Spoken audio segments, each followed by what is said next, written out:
Estamos aqui para dar voz ao povo, em defesa dos cidadãos, pela dignidade humana. Todos temos deveres, mas também todos temos direitos. Será que existe justiça? Isto é o povo a falar. Em 1905 e depois em 1915, Albert Einstein apresenta as suas duas grandes teorias da relatividade. Primeiro a especial e depois a geral. Imagina o que é pegarmos na teoria da relatividade de Einstein e aplicar, sei lá, à política na atualidade. É que olhamos para os partidos e tudo parece relativo. Olhamos para as ideias e tudo parece relativo. Olhamos para as convicções e tudo parece relativo. E é interessante porque, de alguma forma, olhamos para uma amálgama de temas que nos vão assoberbando diariamente, quase já não conseguimos distinguir aquele binómio normal que sempre existiu entre a direita e a esquerda. Boa noite, o meu nome é João Nuno Pinto e isto é o Povo a Falar. Estou consigo de segunda a sexta-feira, neste mesmo horário, emissão em simultâneo Curiacos TV e Rádio Vida 97.1. Voltemos às políticas e à relatividade. É que da política das ideias e das convicções passou-se para a política da tribo num piscar de olhos. Foi um abrir e fechar de olhos. Agora eu já não preciso de pensar, não preciso de equacionar, não preciso de me debruçar sobre os assuntos, porque a tribo vai pensar por mim. E uma coisa é certa, Einstein tinha razão. Toda a teoria da relatividade assentava na que a velocidade da luz tinha que ser absoluta e uma constante. E toda a teoria da relatividade política assenta em que a busca pelo poder é absoluta e também constante. Digo eu, que não percebo nada disto.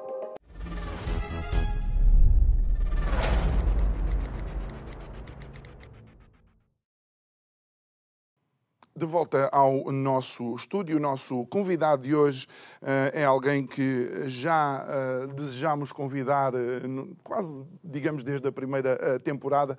Eu devo-lhe dizer que estou ligeiramente nervoso, porque sempre que tenho que fazer uma primeira conversa com alguma destas figuras que marcou uma época em Portugal, seja em que setor for, este nervoso miudinho sempre vai existir. O nosso convidado de hoje é o Dr. Manuel Monteiro, ex-líder do CDS-PP, atual presidente do Instituto Amar da Costa, IDL, e também docente da Universidade Lusíada. Muito boa noite, muito obrigado por estar aqui connosco.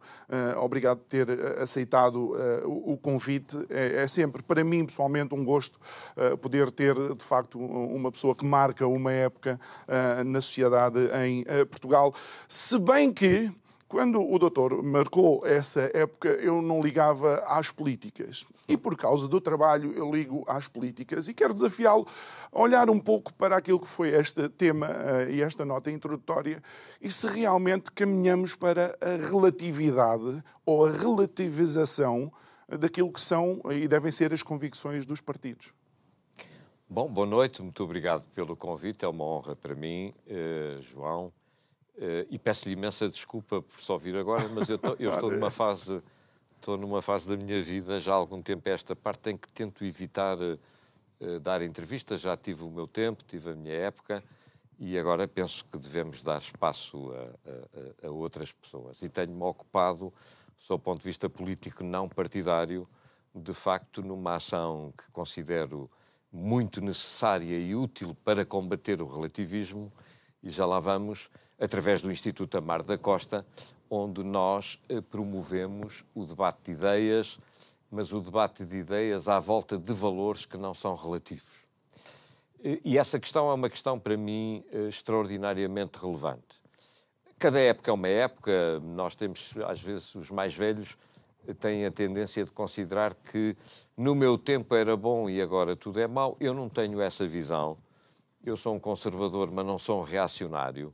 O reacionário é aquele que reage negativamente sempre à mudança e um conservador é aquele que tenta fazer um equilíbrio permanente entre o que vem de trás, o presente e o que deve ser o futuro.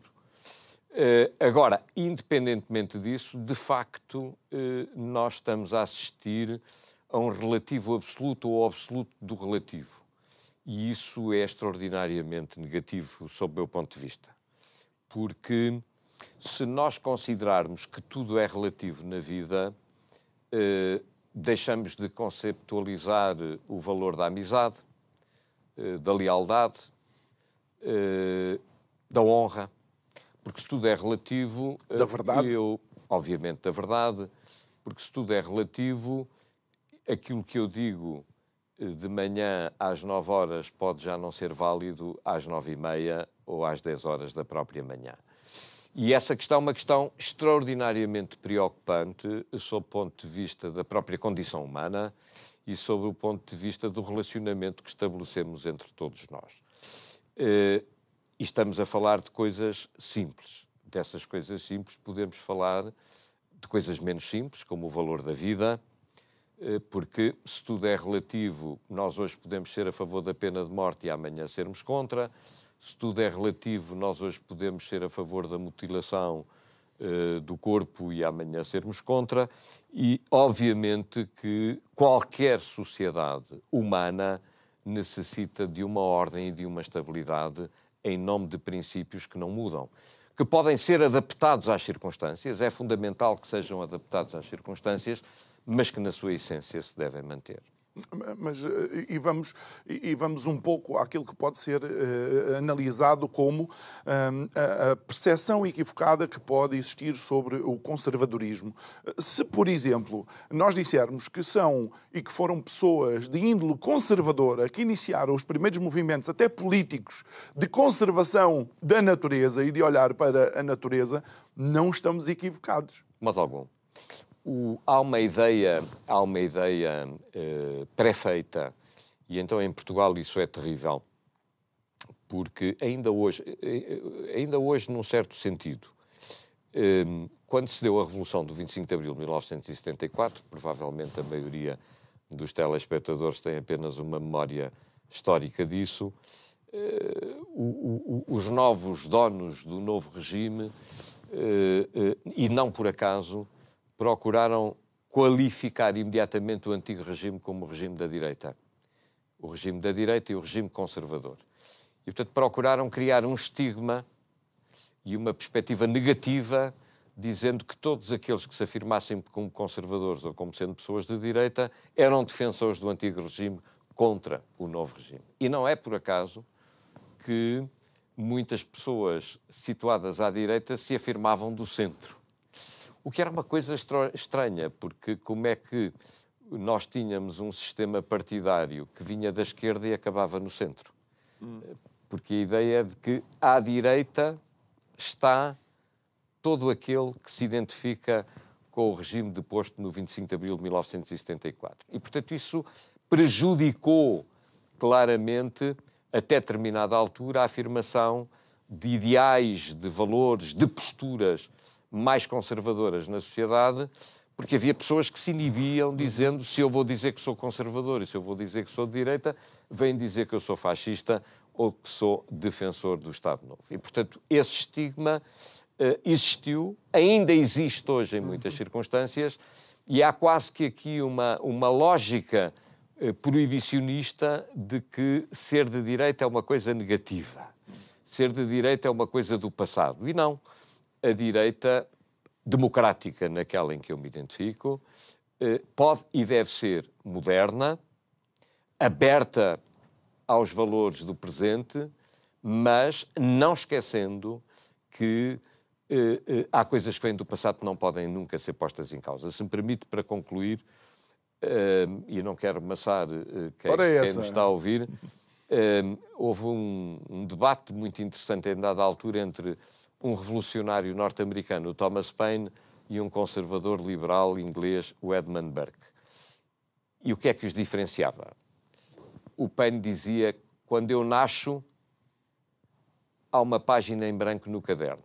E, portanto, o mundo é aquilo que eu quiser que seja a partir daqui. A lógica revolucionária. Portanto, o que está para trás não conta. O que conta sou eu e o meu presente e o meu futuro.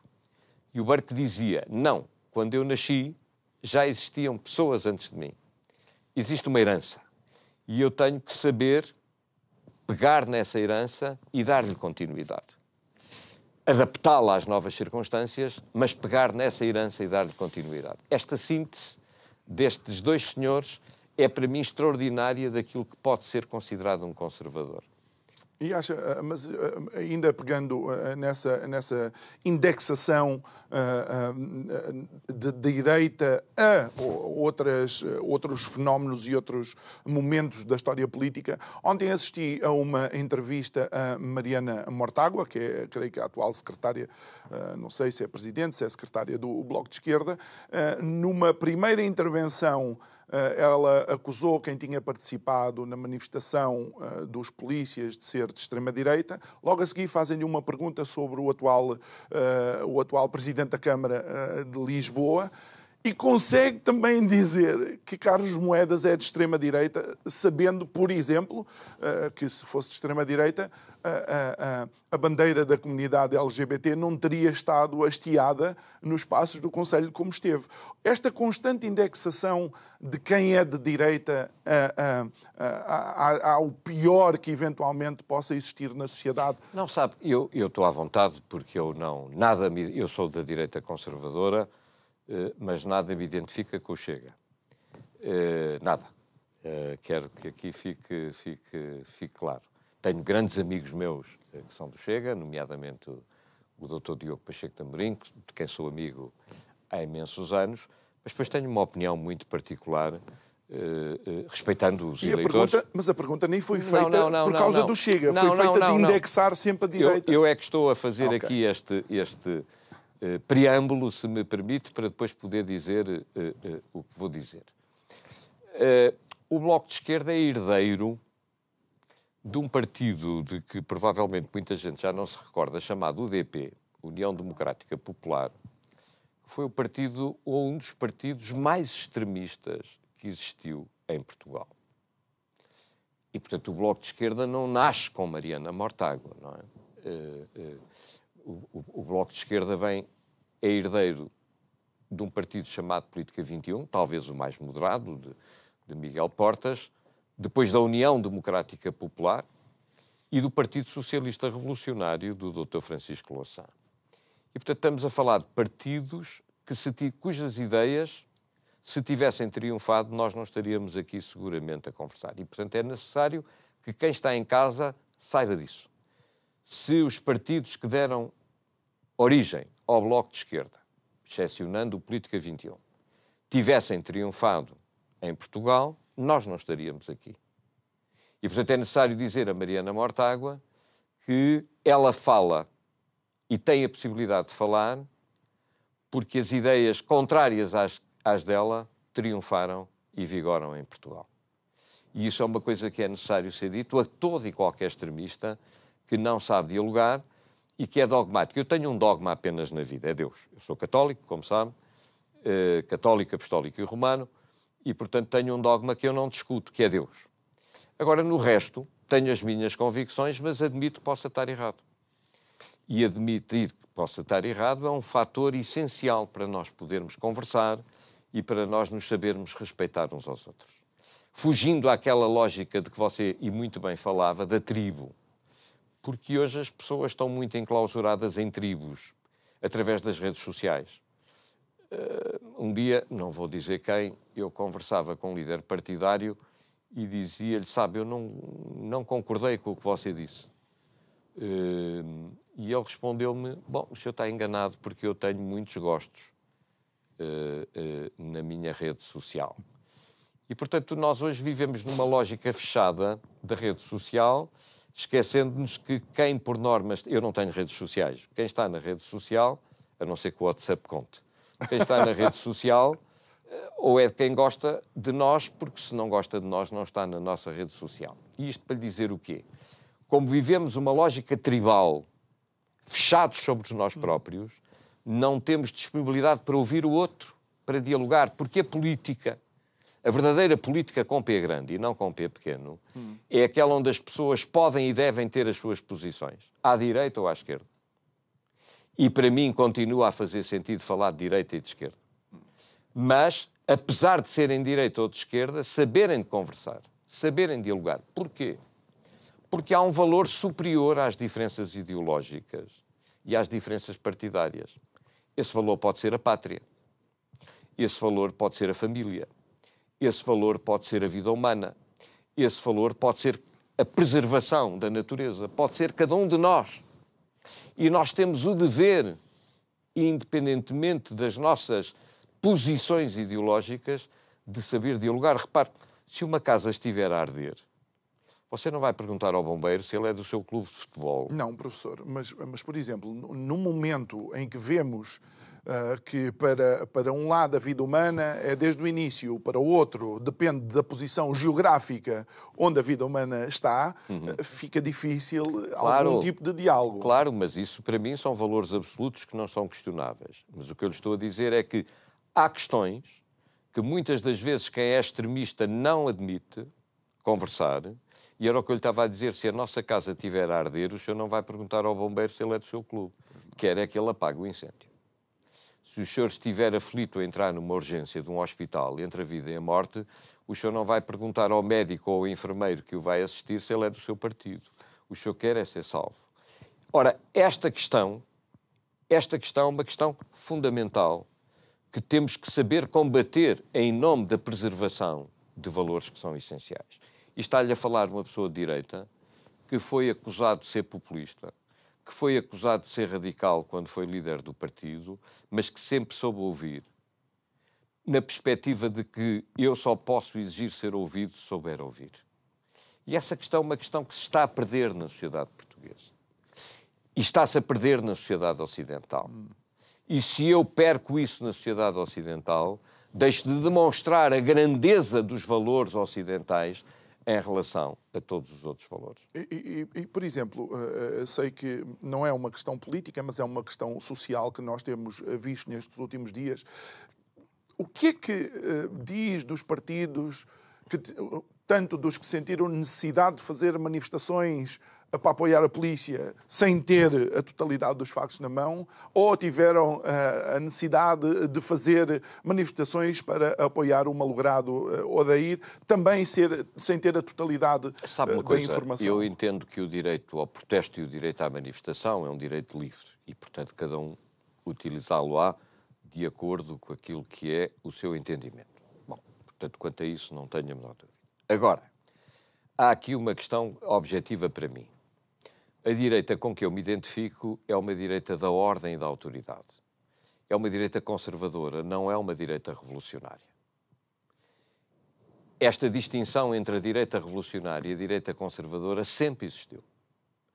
E muitas das vezes as pessoas auto-intitulam-se como conservadores quando na realidade são revolucionários. Estão no seu direito.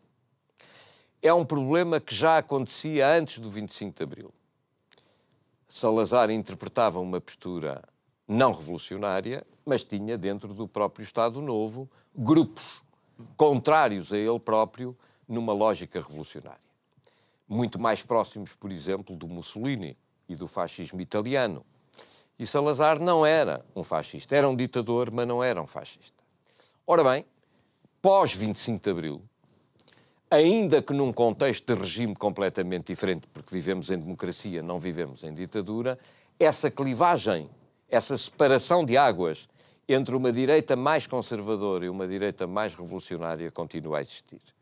E há muitas pessoas que se intitulam de direita conservadora sem perceberem o que é que significa ser conservador, quando na realidade estão no seu direito, mas quando na realidade são mais revolucionários do que são conservadores. É evidente que há coisas que se cruzam, porque não há uma direita, há várias direitas, sempre existiram várias direitas.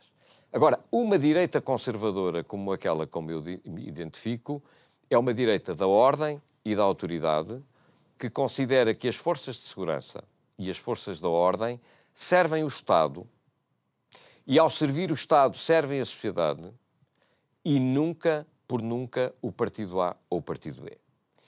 Eu não considero bom para a ordem e para a autoridade que haja qualquer tentativa de instrumentalização das forças de segurança. Essa questão, para mim, é fundamental. Por outro lado, acho inconcebível e inadmissível, ainda sem sabermos as circunstâncias em que aquele polícia disparou e desse disparo resultou uma morte, que é lamentável, de um cidadão, que haja pessoas que confundem a atuação de um polícia com a própria polícia. Isso é para mim também inaceitável. E que confundam o protesto legítimo em democracia com os atos de banditismo e com os atos de vandalismo. Professor, inclusive é o facto daquele cidadão ter cumprido pena de prisão em 2015. Bom, isso... Não, é só no sentido em que aquilo que nós vemos, e o doutor não vê porque felizmente não tem redes sociais, mas aquilo que vemos, por exemplo, nas redes sociais, é só pelo facto de ter cadastro, não é? Significa que a morte do cidadão é legítima, quando qualquer um pode cometer um erro e ficar isso com não o é cadastro. aceitável e não é de cristão. Cristo mandou saber perdoar. E, portanto, aqueles que evocam Cristo não sabendo perdoar, verdadeiramente não são cristãos. Quer dizer, nós temos que nos entender sobre aquilo que verdadeiramente somos. Está aí a teoria do Einstein da relatividade e eu ter lançado para cima da... Portanto, esta questão é uma questão objetiva. Objetiva. Não tem segundas interpretações. Portanto, aquele cidadão pode ter tido erros na sua vida, eu não sei quem era o cidadão, qualquer um de nós, como o João disse muito bem, pode errar, porque só Deus é que não erra. E, portanto, qualquer um de nós pode errar, e, portanto, a ideia de que nós não erramos, nós somos puros, é uma ideia que eu não posso minimamente aceitar, mas o facto de eu errar hoje não significa que tenha que errar. O estigma tenha que errar todos os dias. Bom, portanto, isto para lhe dizer que eu não aceito essa perspectiva de que, porque cometeste um crime, és para toda a vida um criminoso, como não aceito, nem posso aceitar, em segundo lugar, que haja uma tentativa de classificar a Polícia de Segurança Pública como um corpo de pessoas racistas e que atuam contra determinado tipo de pessoas só porque são de outra cor de pele, porque isso não é aceitável. Criar um estigma junto das forças de autoridade é extraordinariamente negativo. E, portanto, eu não aceito nem aqueles que tentam tirar partido negativo de uma situação que é ela própria negativa, dizendo que vamos defender a polícia deste modo, como não aceito que haja gente que faz cartazes dizendo um polícia bom é um polícia morto, como aqui há pouco tempo aconteceu em manifestações no Porto. Não creio que aqui a responsabilidade é de facto das lideranças partidárias, porque no fundo são as decisões que elas tomam. E o que é que isto pode dizer também da dimensão emocional, intelectual, cívica dessas próprias lideranças que instrumentalizam de um lado e do outro, como o doutor tem dito? Sabe, eu tenho que ter, devo ter um cuidado muito grande naquilo que lhe digo, porque fui líder partidário e, portanto, tenho consciência de qualquer coisa que diga a mais fora do contexto pode ter, para além da Curiacos, outro tipo de impacto. E, portanto, eu tenho que ponderar algumas coisas que digo. Eu creio que nós temos vindo a assistir, infelizmente, nos últimos tempos, a um desnivelamento por baixo, ou a um nivelamento por baixo da capacidade de intervenção política. Eu tive a honra e a sorte de crescer com os grandes. E sempre me ensinaram que eu só era grande quando me dava com quem era maior do que eu. Há hoje uma perspectiva diferente que é eu sou muito bom porque à minha volta são todos fracos. Ora, eu tive a honra de crescer politicamente e de crescer na vida com quem era sempre melhor do que eu. Eu cresci dentro do meu partido com figuras como o Adriano Moreira, Convivi com Francisco Lucas Pires, não muito, mas convivi com Francisco Lucas Pires. Conheci, obviamente, Freitas do Amaral. Convivi, ainda que num quadro político diferente, com figuras como Mário Soares, como Jorge Sampaio, e, portanto, tive essa honra. E tive a noção de que a vida política, que é uma coisa fascinante, implica um grau de conhecimento, de ponderação, de estudo, de firmeza nas nossas ideias, mas que é algo mais do que aquilo que às vezes possa parecer. E eu hoje verifico que há como lhe disse, um desnivelamento, porque nós temos hoje pessoas que confundem ser chefe com ser líder. Eu posso ser chefe sem ser líder. Um líder é muito mais do que um chefe. Eu ao chefe obedeço, ao líder sigo. E eu hoje tenho mais chefes do que líderes.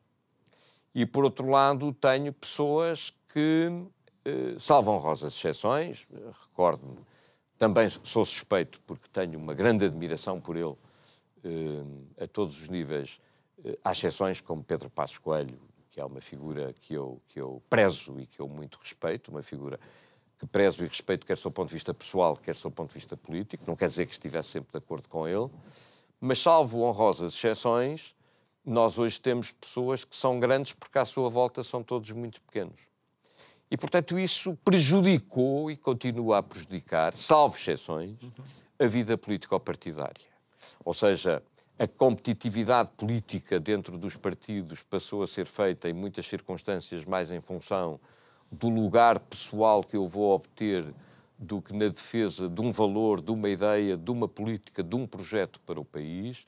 E isso é profundamente negativo. E não é de admirar, então, que a evidência seja tão grande que encontremos pessoas de outros setores políticos e que também, por exemplo, são aqui nossos convidados e que repetem essa análise, como o engenheiro Henrique Neto, Paulo de Moraes.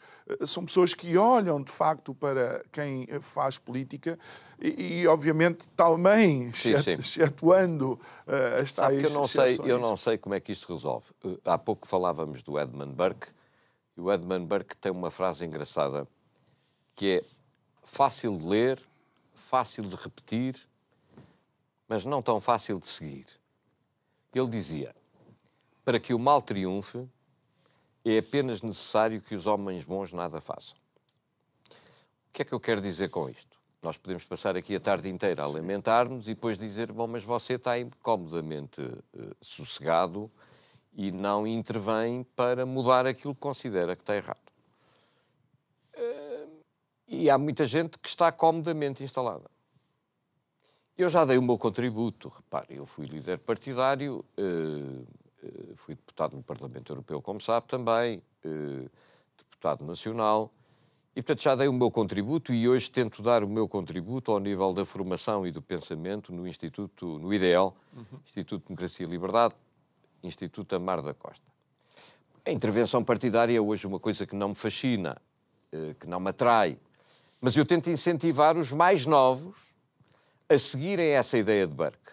Para que o mal triunfe, é apenas necessário que os homens bons nada façam. Ou seja, eu não posso criticar, isto está tudo mal e estou aqui sossegado em minha casa e não dou o peito às balas e não saio. E, portanto, os mais novos devem fazer, devem intervir.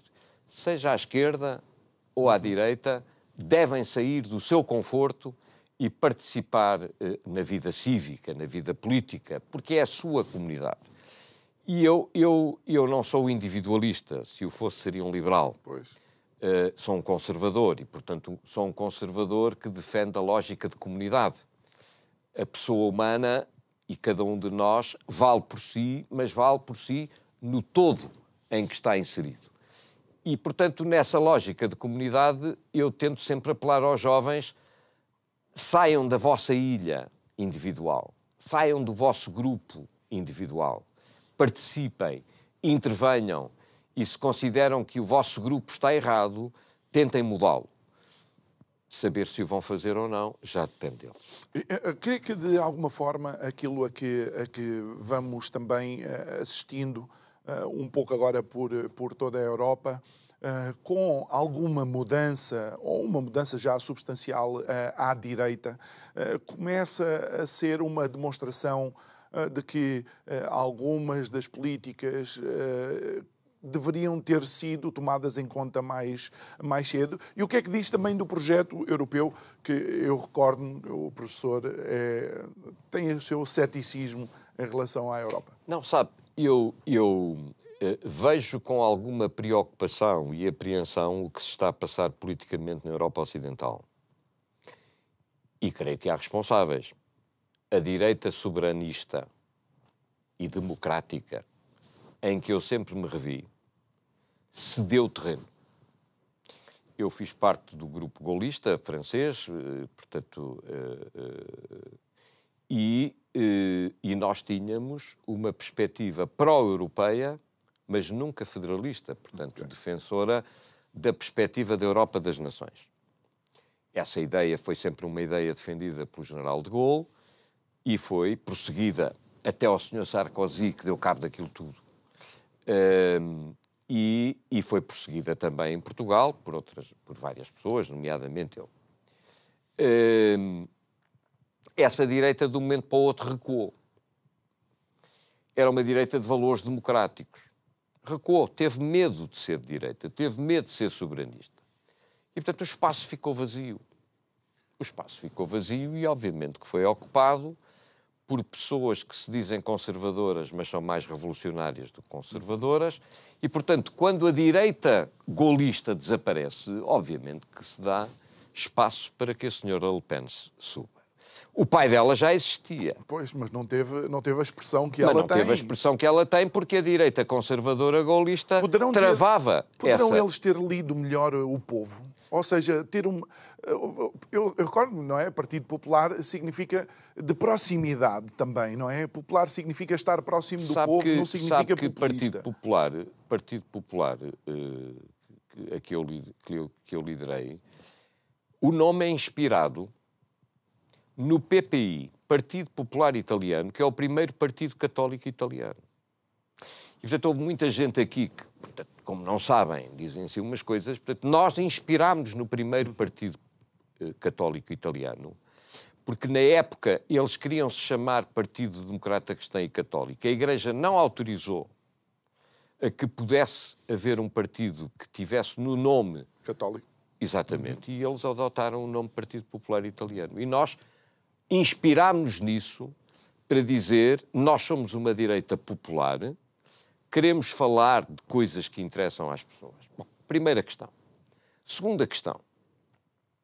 A direita soberanista, em dado momento, cedeu terreno para a direita liberal.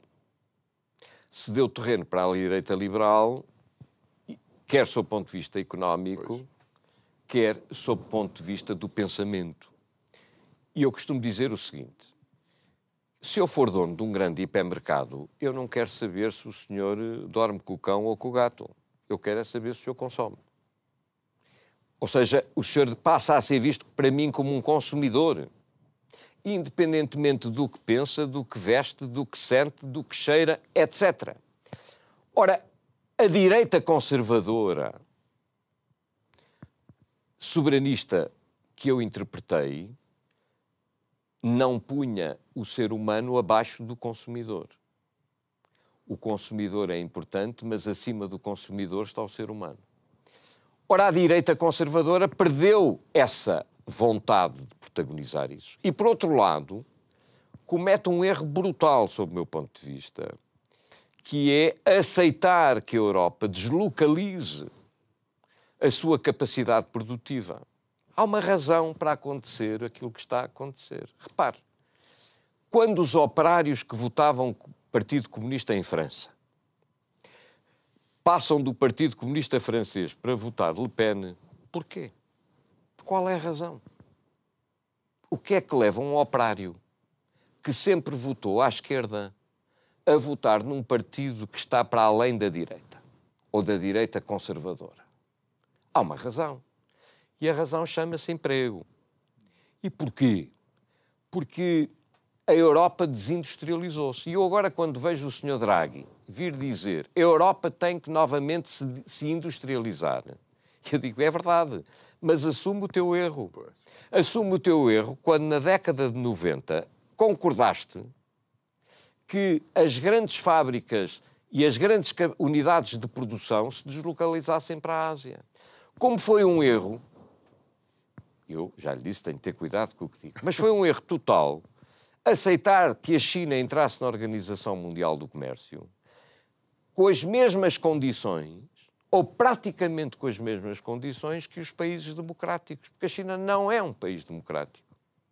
E, portanto, se não é um país democrático, não é um país que possa concorrer livremente com os países democráticos que têm que pagar salário mínimo, e bem, que têm que pagar prestações familiares, e bem. Doutor, está mas a ver? a Suécia é um país democrático e não tem salário mínimo. Não mas, adotaram salário mínimo. Não, mas a questão, quando eu lhe digo salário mínimo, estamos a falar de direitos de natureza social. Ou seja, a Suécia, como sabe, é um país que tem preocupações de natureza social. Sim. A China não tem preocupações de natureza social. Eu falei do salário mínimo, como poderia falar da licença de parentalidade ou da licença de maternidade, etc, etc, etc. E, portanto, nós deixámos entrar no mercado económico países que estão a competir e a concorrer connosco, mas que fazem uma concorrência desleal. Mas a pergunta é, nós deixámos ou os agentes económicos... Nós, políticos, deixámos e nós, europeus, concordámos. Okay. Porque esta ideia de que o povo nunca tem culpa, o povo também tem culpa. O povo tem culpa porque eu recordo-me do tempo aqui em Portugal em que as pessoas batiam palmas para receberem dinheiro para abater os barcos. Batiam palmas para receber dinheiro para não produzir. Batiam palmas para deitar fora as maçãs ou para cortar as macieiras. E, portanto, as pessoas gostaram. Foi criada uma ilusão de crescimento e de riqueza falsa. Uma ideia falsa. Porque as pessoas disseram, eu agora sou rico, não preciso trabalhar. Eu vivi numa aldeia e sempre me explicaram que para ter batatas na mesa, ou tenho dinheiro para as ir comprar ao supermercado, ou as roubo, ou tenho que as semear para depois as colher. E, portanto, a perspectiva mais válida é semear para colher. Há um processo.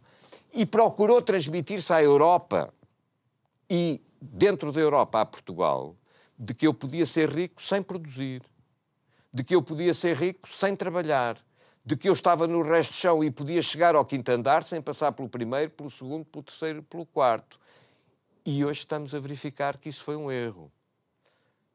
E as populações, que podem não ter refletido na altura, mas a quem foi criada uma expectativa, uma ilusão, hoje estão revoltadas. Porquê?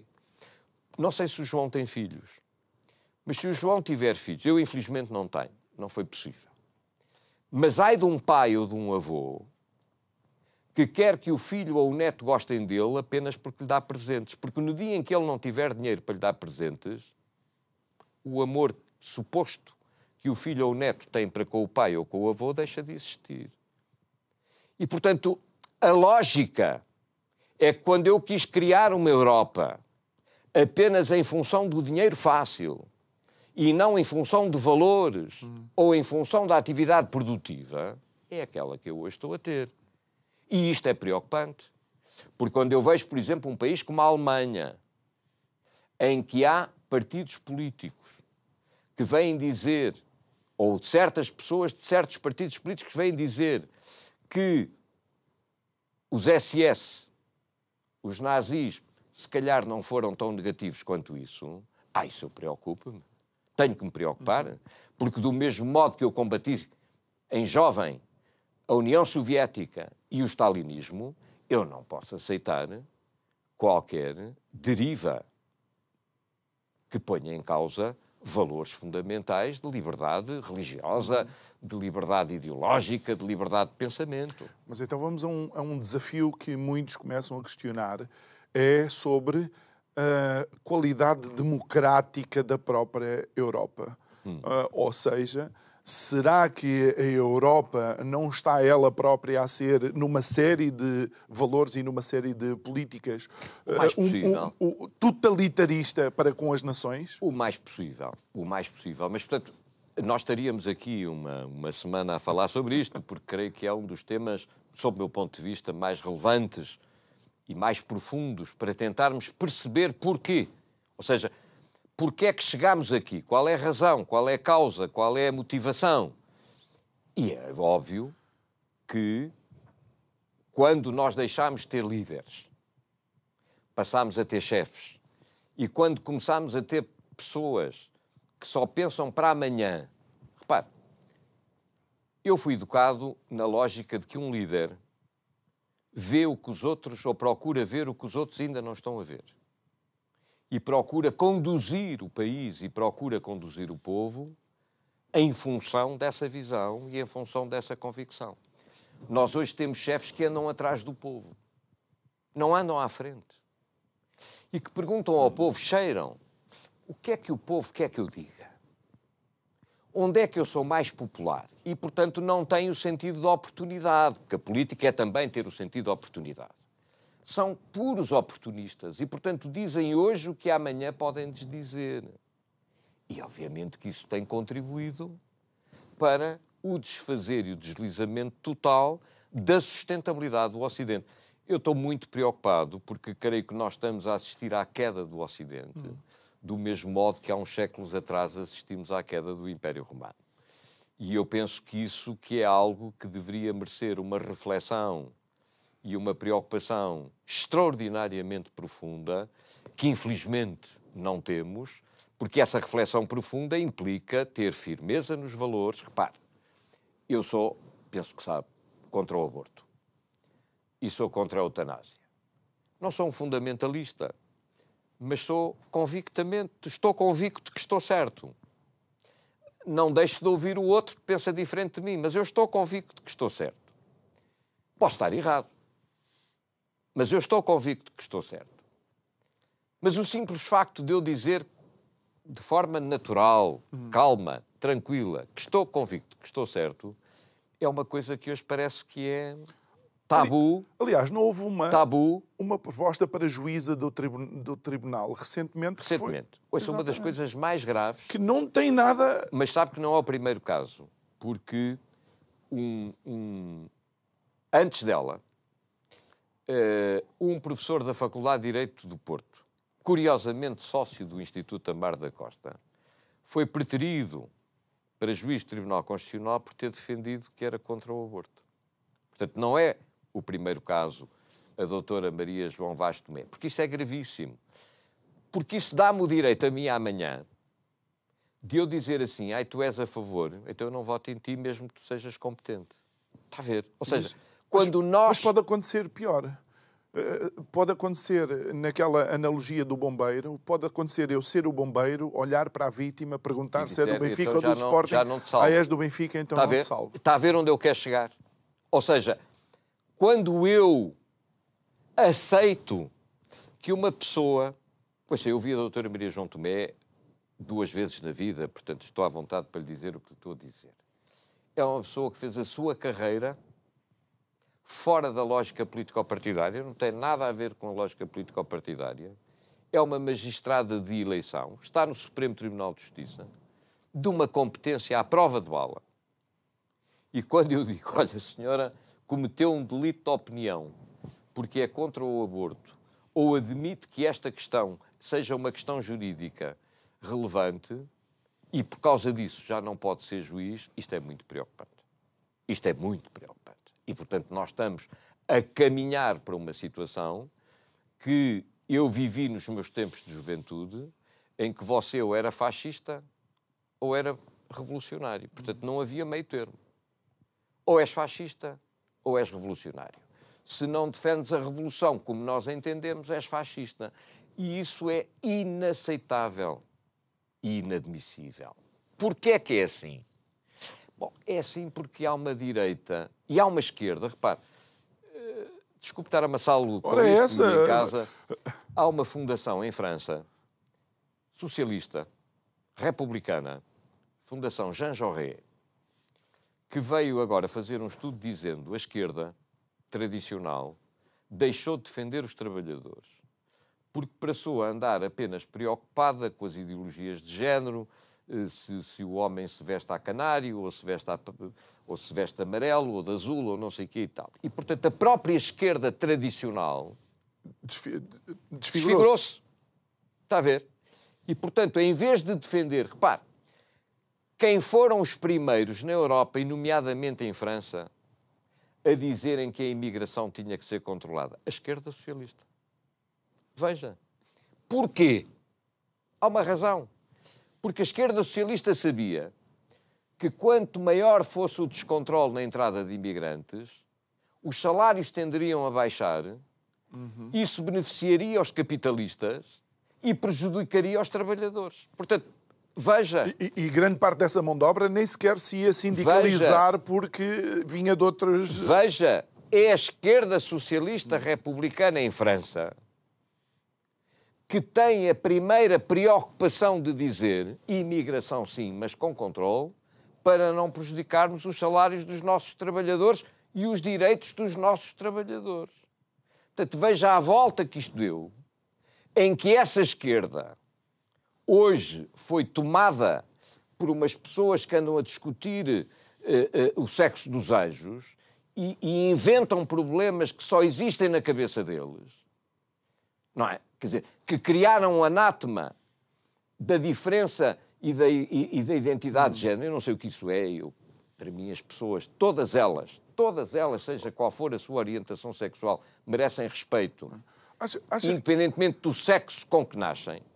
Está a ver? Mas acha que essa esquerda é menos empática? Apesar de se dizer defensora de bandeiras de direitos humanos, é muito menos empática. Para o povo trabalhador é. Isso eu não tenho a menor dúvida. E não é por acaso que esse povo que tradicionalmente votava em partidos de esquerda republicana, hoje votam nos chamados partidos de extrema-direita. Eu tenho que entender. Eu não concordo com a extrema, mas eu tenho que entender, porque eu também não posso considerar que uma pessoa é muito inteligente quando vota em mim e passa a estúpida quando deixa de votar em mim. Daí o fenómeno que foi a mudança de voto, por exemplo, no Alentejo, em termos de análise... É evidente que na questão concreta do Alentejo existirão ali circunstâncias muito específicas. Agora, há vários microfenómenos em Portugal e principalmente fora de Portugal que não podem deixar de ser refletidos e têm que ser estudados. Quer pelo facto, como lhe disse há pouco, da velha direita conservadora soberanista ter cedido terreno. Cedeu terreno. E cedeu terreno numa lógica puramente liberal, erradamente. E de uma esquerda que hoje, repare, acha que o Partido Socialista, se fosse liderado pelo Dr. Mário Soares, alguma vez entrava nestes carnavais? Não penso nisso. Acha que o Partido Socialista, liderado pelo engenheiro António Guterres, entrava em certos carnavais do Partido Socialista atualmente? Não penso nisso. Acha que o Partido Socialista, liderado por Jorge Sampaio... Quer dizer, e estamos a falar de pessoas que nunca deixaram de ser defensoras de um determinado ponto de vista ideológico. Nós estamos a chegar, estamos já no último minuto do programa. Vou-lhe deixar 30 segundos, mas tenho que lhe dizer uma coisa. Se realmente precisamos de elevar o nível, porque é que pessoas como o professor Manuel Monteiro estão a ver da bancada, por assim dizer? Não percebi a pergunta. Se precisamos de elevar o nível dos jovens e elevar o nível da política, porque é que prefere continuar a ver da bancada? Porque eu já dei o meu contributo. Eu tenho hoje, eu tenho uma relação, tenho que o dizer, se me permite, de grande cordialidade e de estima com o atual presidente do meu partido, o CDS, o Dr. Nuno Melo, que eu espero que consiga ainda levar mais longe o CDS. Agora, de facto, Dr. Sá Carneiro dizia que a política tem que também ter um lado lúdico. Portanto, você tem que sentir prazer e não apenas a lógica do dever. E eu, que adoro política, que sempre adorei política, sinto que posso ser útil no plano em que me encontro sem estar na lógica dos comícios e dos partidos e dos votos. Muito bem. Dr. Manuel Monteiro. Deixo isso para si. Muito obrigado, muito obrigado por ter estado. Eu já tenho muito que fazer aqui também. Muito obrigado por ter estado aqui connosco, foi um gosto. Obrigado a si que nos acompanhou. Já sabe que pode ver e rever estas conversas subscrevendo o nosso canal de YouTube. Vá até lá, procure Isto é o Povo a Falar. Clique no sininho para receber as notificações sempre que fazemos o upload de mais um programa. Resta-me desejar-lhe uma ótima noite. Quero também enviar um abraço a quem não nos vê, mas ouve, que são os ouvintes da Rádio Vida, e dizer que amanhã estamos de volta para mais um programa. Muito obrigado, até amanhã.